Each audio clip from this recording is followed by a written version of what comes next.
Welcome to Samba Samba. Enjoy the video. In this video, I will explain how to erase a fade line.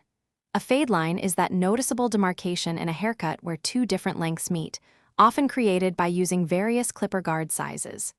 It's a common challenge, but with the right approach, you can achieve a perfectly smooth and blended transition. Our goal is to make that line completely disappear, leaving a seamless and professional finish.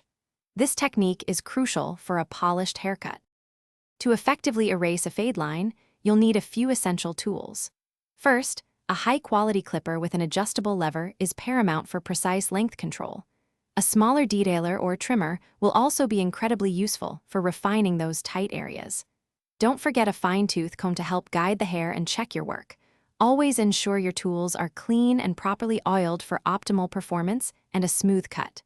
Preparation is key to success. Now, let's dive into the blending technique itself. Begin with your clipper lever fully open, moving upwards just below the fade line. Gradually close the lever in very small increments, about 1/8 of an inch at a time. Use a gentle, flicking motion, moving the clipper upwards by approximately 1/4 inch with each pass. This controlled movement helps to soften the line.